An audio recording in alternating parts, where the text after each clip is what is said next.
Hello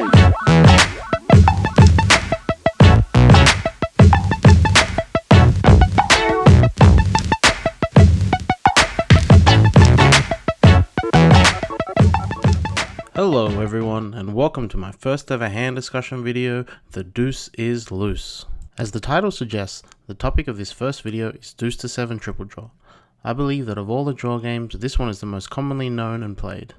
Unfortunately, I think it's one of my weaker draw games, mainly due to a tendency to play a little loose pre-draw sometimes, while also having an unbalanced bluff range on the final betting round. Now, as a refresher, Deuce to 7 triple draw is a one-winner game where your goal is to make the worst hand possible and aces play high while straights and flushes count against you. If you need, make sure you watch my How to Play Mixed Games video and the introduction video to this very playlist. Anyway, let's jump right in. I'd always be an engineer. You're trying to figure out the fucking... In this hand at Caesar's Palace, the action folds around to the small blind and he raises. We make it 3 bets from the big blind with the wheel draw and the small blind calls, and then draws 3 as we toss the king.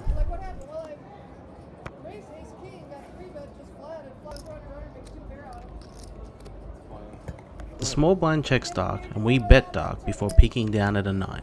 The small blind calls and draws 2. At this time I wasn't 100% sure on the correct play here regarding keeping the 9 or continuing to draw to the wheel.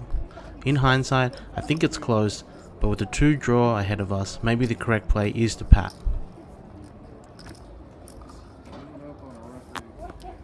At the time, however, I decide to break, and on the second draw the small blind checks and we look down at another deuce.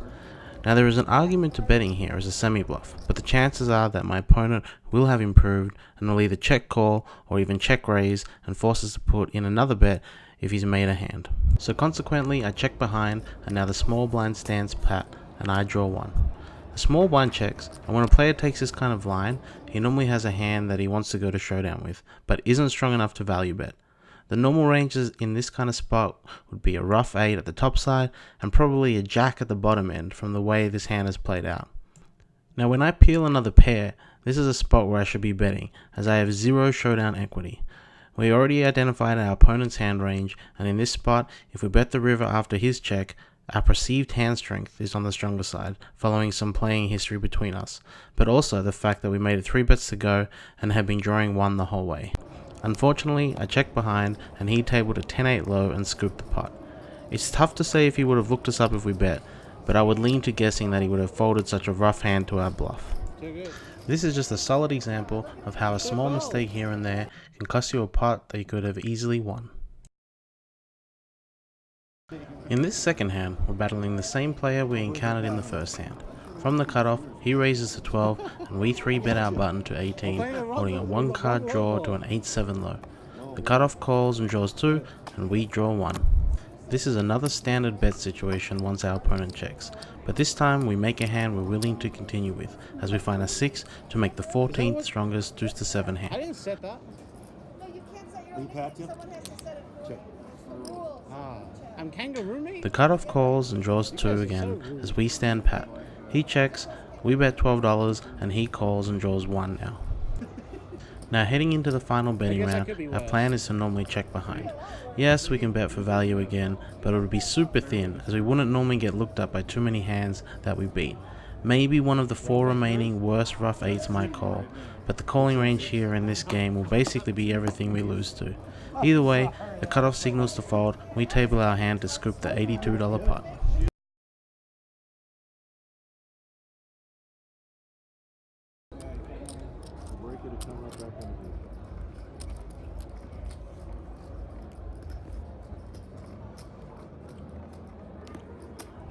The action folds to the button, and she raises to $12.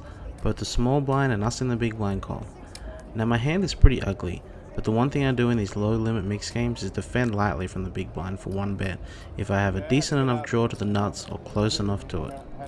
I have also played with the button a significant amount over the past year or so, and know she is capable of raising her button and drawing 3 also.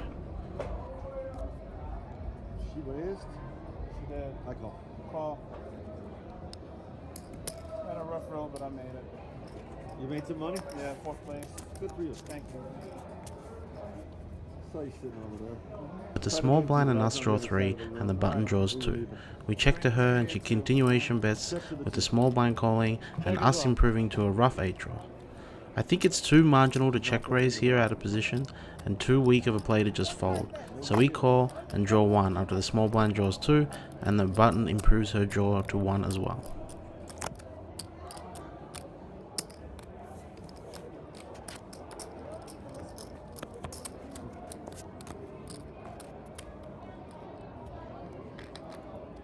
Two, one. We each check and head into the final draw, where the small blind takes 2 and both us and the button draw 1. The small blind checks and we look down at a pair of deuces. Now with a goal in mind to try and balance our bluffing range on the river, and following the first hand in the video where we missed a decent bluff spot on the final betting street, we decide to lead out for $12.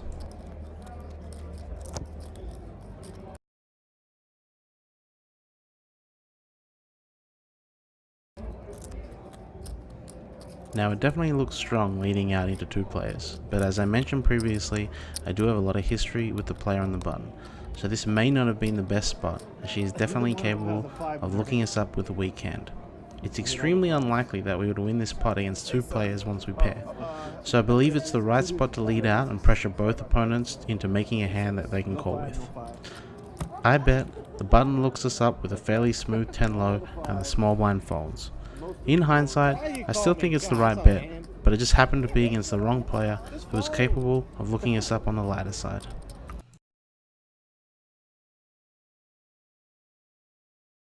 Relationship is over there.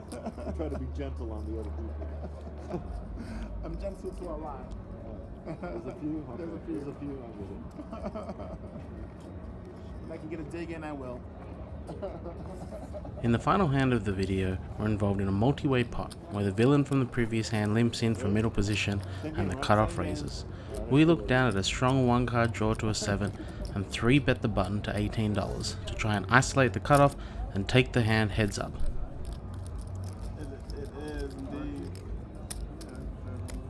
Unfortunately, that plan doesn't work, as the big blind cold calls, as does the limper, before the cutoff makes it 4 bets and $24 to go. Now with the big blind and limper already in for 3 bets, they're never folding if I cap it and make it 5 bets and 30 to go. So I decided to save a bet here and just call, as both the big blind and limper call too. 1, 2, 1, and 1. Oh, you know it's The limper draws 2, while the rest of us draw 1, and the action is checked around to me on the button, and I look down at paint and check behind. I could easily bet here, but with the pot already at $100, no one is folding for $6, and it's another spot where we can save a bet.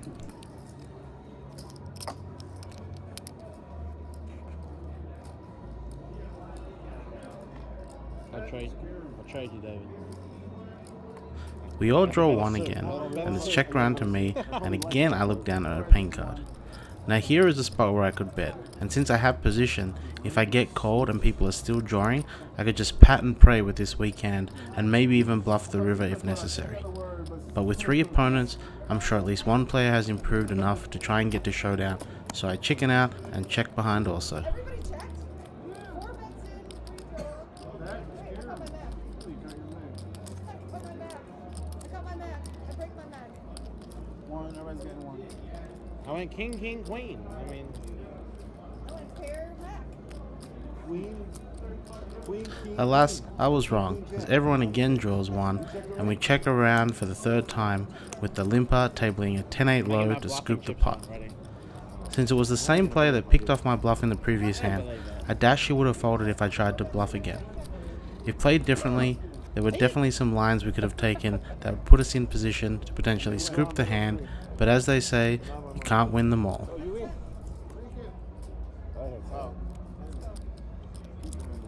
need it. 10 shit, put that on the jacket. I knew you were drawing better than me, but I was trying to get some of that. I had a feeling those. So there we have it in this The Deuce is Loose video. Unfortunately, we lost 3 of the hands we played, but I think there were definitely some interesting spots that occur on a regular basis during Deuce to 7 triple draw. It's a current focus of mine to bluffing more on the final draw, as it's something I've never did until recently. The key to bluffing, of course, is frequency and balance, and finding that sweet spot will be crucial in carving out a bigger win rate or smaller losing sessions. Well, I hope you enjoyed my first hand discussion video on Deuce's 7 triple draw.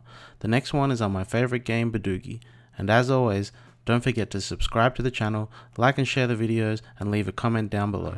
Until next time, good luck out there.